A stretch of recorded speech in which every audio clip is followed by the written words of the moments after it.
S-400 का बाप है प्रोजेक्ट कुशा। प्रोजेक्ट कुशा से भारत दुश्मन को देगा मात, आसमान में दुश्मन के मिसाइल कर देगा नष्ट। भारत ने बनाया स्वदेशी एयर डिफेंस सिस्टम।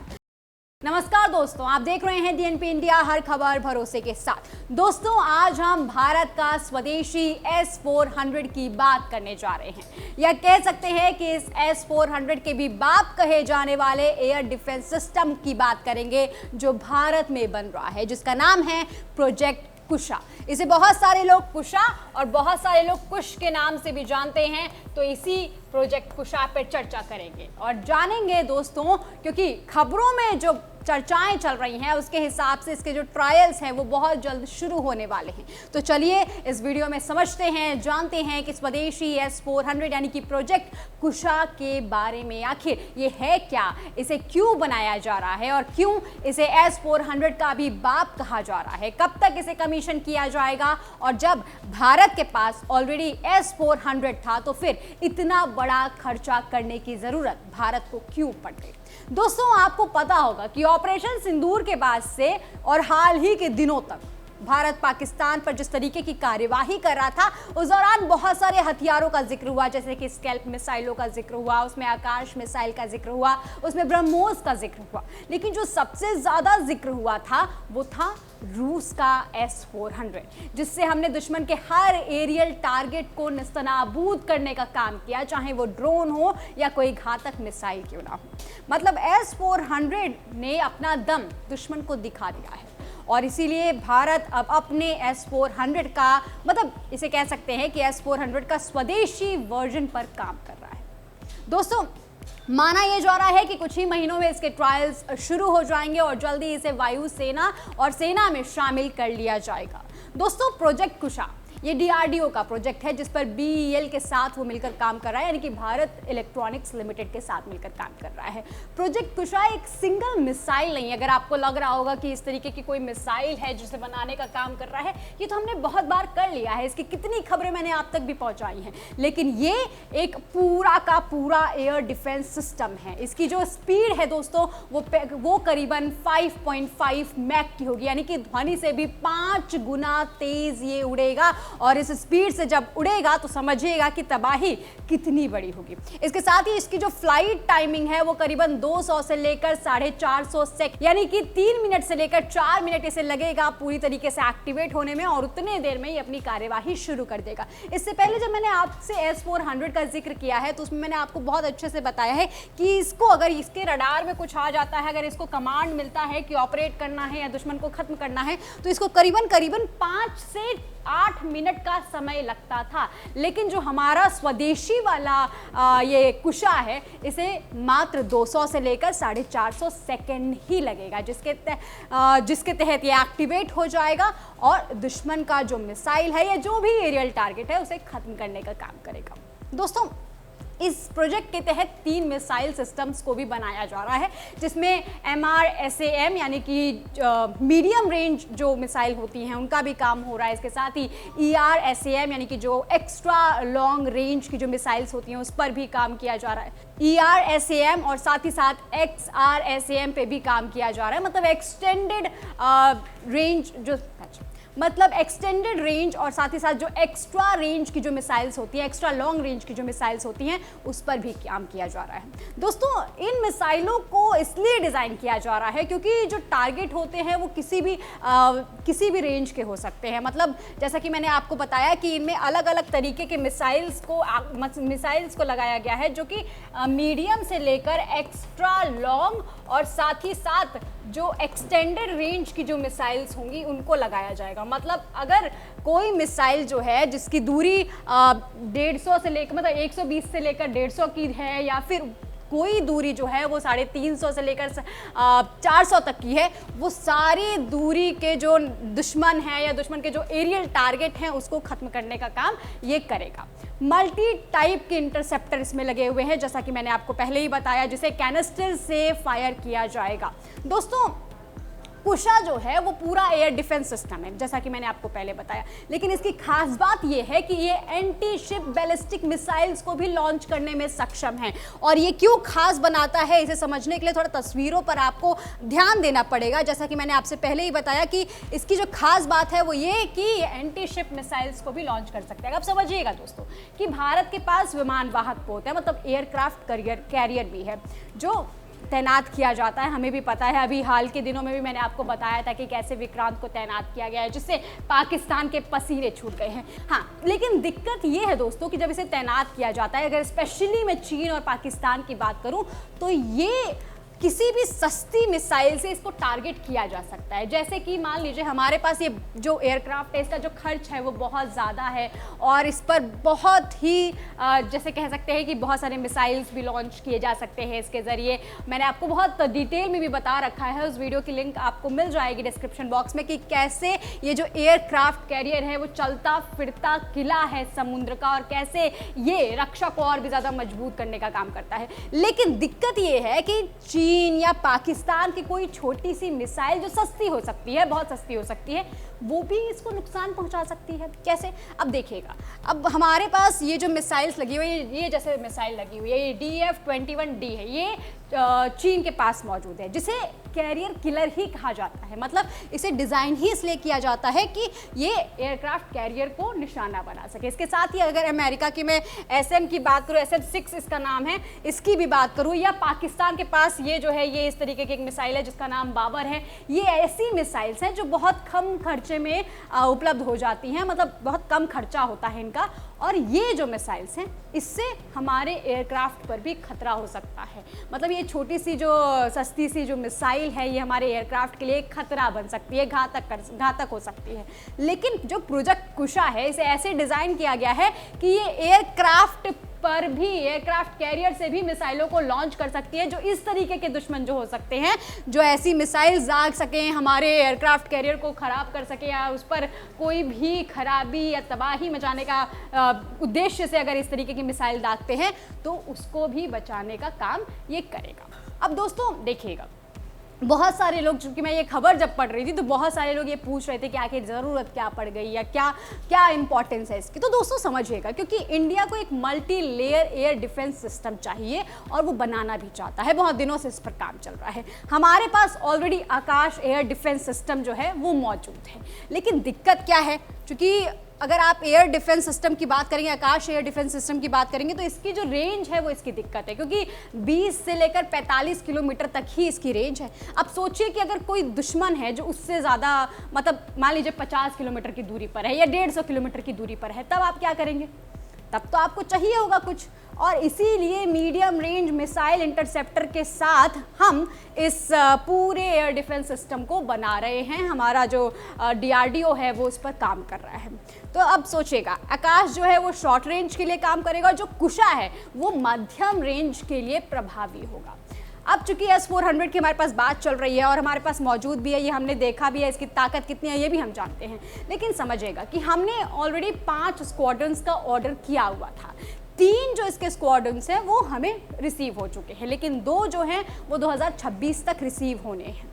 और आशंका ये जताई जा रही है कि आगामी समय के हिसाब से भी हमें ऑर्डर करने पड़ सकते हैं। अब S-400 के बारे में आपको पता ही होगा कि ये 400 किलोमीटर के दायरे में आने वाले किसी भी एरियल टारगेट को हवा में ही खत्म करने का काम कर सकता है। इसका जो रडार सिस्टम है वो काफ़ी ज़्यादा प्रभावी होता है, फिर कमांड सिस्टम होता है इसमें, और फिर फाइनल जो होता है वो फायरिंग सेंटर होता है। ये मैंने आपको बहुत डिटेल में सारी चीज़ें बता रखी हैं, जो हवा में आने वाले किसी भी दुश्मन के लिए कह सकते हैं कि घातक हो सकते हैं, उसे नष्ट करने का काम कर सकते हैं। लेकिन दिक्कत ये है कि इसके लिए हमें दूसरे देशों पर निर्भर होना पड़ेगा, क्योंकि S-400 कहाँ का है आप बताइएगा कमेंट सेक्शन में अगर आपको पता होगा तो। हालांकि मैंने आपको पहले ही बताया कि S-400 रूस का है। तो अगर हमें आगामी समय में और ज़रूरत पड़ती है, अगर बाई चांस किसी ऐसी चीज़ की, मान लीजिए कि देश ऐसी परिस्थिति में होता है जब हमें और ज़्यादा स्क्वाड्रंस की ज़रूरत पड़े, और ज़्यादा मिसाइलों की ज़रूरत पड़े, या इसकी बैटरीज की ज़रूरत पड़े, या किसी भी चीज़ की ज़रूरत पड़े, तो हमें दूसरे देशों की तरफ देखना पड़ेगा, हमें रूस से मदद मांगनी पड़ेगी। और इसीलिए, और क्या कहते हैं कि जियोपॉलिटिक्स में कुछ भी स्थिर नहीं होता है, कुछ भी कहते हैं ना कि वो डिसाइडेड नहीं होता है। अगर आज हमारे रिश्ते किसी देश के साथ अच्छे हैं तो ज़रूरी नहीं है कि कल भी अच्छे रहेंगे। और हाल में हमने देखा कि कैसे जो रूस का जो वहाँ पर सरकारी मीडिया चैनल है RT, वो भी हमारे राफेल को लेकर क्या कुछ खबरें चला रहा था। तो ऐसे में भारत को प्रिपरेशंस तो करनी पड़ेगी और इसीलिए मैंने आपसे कहा कि ये अपना स्वदेशी S-400 होगा, जिसकी क्षमता जो है वो S-400 से भी ज़्यादा होगी, जिसकी वजह से अब हमें दूसरे देशों पर निर्भर नहीं होना पड़ेगा। अगर कोई ऐसी परिस्थिति भी आती है तो भारत इतना सक्षम होगा, भारत के पास इतने हथियार होंगे, भारत के पास अपना एयर डिफेंस सिस्टम होगा। तो समझ रहे हैं, हम हर परिस्थिति के लिए तैयार होंगे और इसीलिए हमें S-400 की जरूरत है।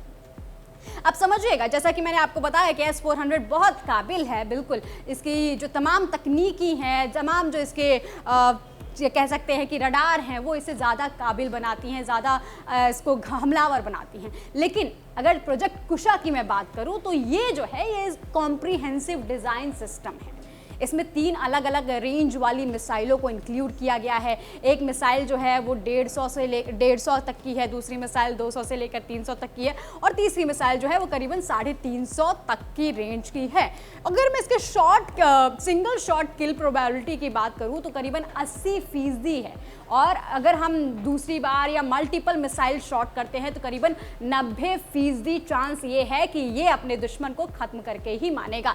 जैसा कि मैंने आपको पहले भी बता रखा है, इसे थोड़ा समझने की भी कोशिश कीजिएगा कि अगर मान लीजिए यहाँ पर आपका दुश्मन है तो अगर आपने पहली इससे मिसाइल दागी तो 80% ये चांस है कि ये इसको खत्म ही कर देगा। लेकिन अगर बाई चांस बच जाता है, कोई चूक हो जाती है, कुछ भी होता है, तो अगर मल्टीपल यहाँ से शॉट होते हैं या फिर दूसरी जो मिसाइल दागी जाती है तो 90% से ज़्यादा चांसेस हैं कि ये दुश्मन को ख़त्म करके ही मानेगा।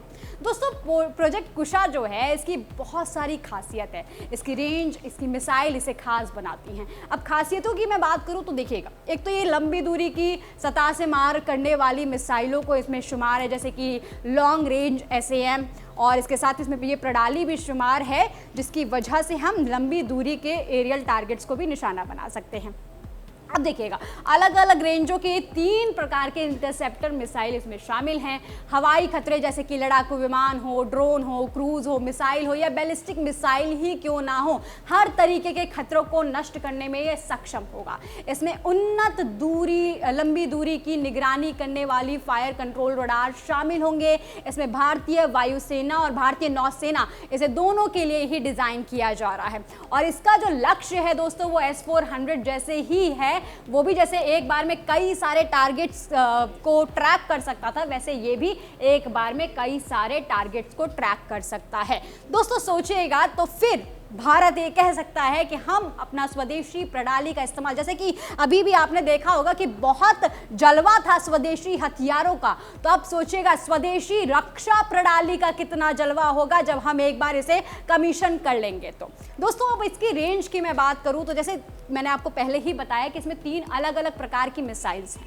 तो इनकी अलग अलग रेंज है। जैसे कि M1 जो है, इसमें अगर आप तस्वीरों में देखिएगा तो आपको पता चलेगा कि जो इसमें M1 लगी हुई है वो करीबन 120 किलोमीटर से लेकर 150 किलोमीटर तक की बताई जाती है कि मतलब इतने दूरी के दुश्मन को ये टारगेट कर सकती है। इसके साथ इसके बाद जो इसमें M2 है वो करीबन 250 किलोमीटर तक के दुश्मन को मार गिराएगी। जो इसमें M3 लगा हुआ है वो 350 प्लस, मतलब 400 तक भी अनुमान लगाया जा सकता है कि इतनी दूरी पर भी ये दुश्मन को गिरा सकती है। समझिएगा कि अब बड़े विमान जो हैं जैसे कि एवाक्स है, जो और लगभग 250 किलोमीटर की दूरी पर भी जो लड़ाकू विमान हैं या मिसाइल्स हैं, ऐसे लक्ष्यों को भी पता लगाने में और उन्हें नष्ट करने में ये सक्षम होगी। प्रणाली में 3 जो अलग अलग तरीके की इंटरसेप्टर मिसाइल्स हैं, जैसा कि मैंने आपको पहले ही बताया, ये अलग अलग दूरी और अलग अलग टारगेट्स को भेदने के लिए डिज़ाइन किया गया है। इन मिसाइल के बारे में जो जानकारियां हैं वो बहुत ज़्यादा अभी सार्वजनिक नहीं हुई हैं, लेकिन जो जानकारी उपलब्ध है उसके हिसाब से यही बताया जा रहा है कि इसे इसी तरीके से विकसित किया गया है ताकि अलग अलग जो रेंज है दुश्मन की या अलग अलग तरीके के जो एरियल टारगेट्स हैं उनको हम खत्म कर सकें।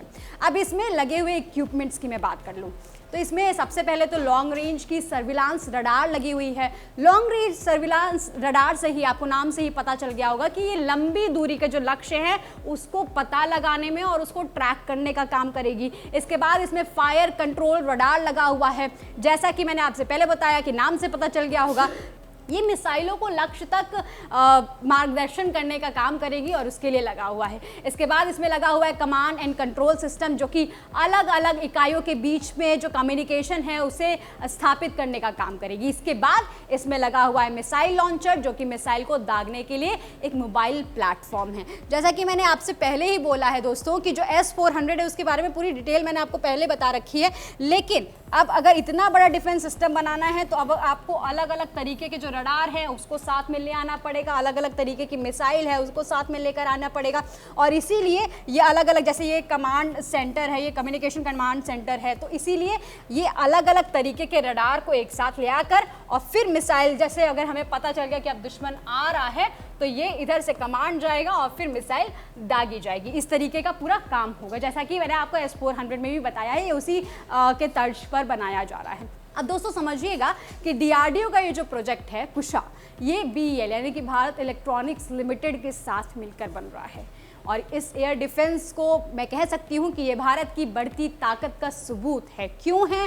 क्योंकि ये भारत का अपना आयरन डोम बनाने का काम करेगा, भारत का जो रक्षा प्रणाली है उसको और भी ज़्यादा मजबूत करने का काम करेगा, भारत अपना एयर डिफेंस सिस्टम बना पाएगा। अभी तक हमने देखा है कि बहुत ही कम ऐसे देश हैं जो अपना एयर डिफेंस सिस्टम बनाते हैं, जैसे कि इसमें चीन है जो कि HQ-9, वो भी S-300 का ही वर्जन माना जाता है कि HQ-9 जो है वो चीन ने S-300 को ही कॉपी करके बनाया है। इसके साथ ही रशिया या इजराइल जैसे देश हैं जिनके पास पूरा एयर डिफेंस सिस्टम है। और भारत अपना एयर डिफेंस बना लेगा तो सोचेगा कि विश्व में इसकी साख कितनी ज़्यादा बढ़ जाएगी। इसके साथ ही एक खुशखबरी ये भी है कि अब ये अनाउंसमेंट हो चुकी है कि इसका जो निर्माण कार्य है वो लगभग फाइनल स्टेज पर है। जल्द ही कुछ ही महीनों में इसका ट्रायल जो है वो शुरू हो जाएगा। और दूसरी बड़ी बात ये भी है कि करीबन 40,000 करोड़ रुपए का मेगा और बड़ा ऑर्डर भी अनुमान लगाया जा रहा है कि फोर्स के द्वारा मिलने वाला है इस प्रोजेक्ट के लिए,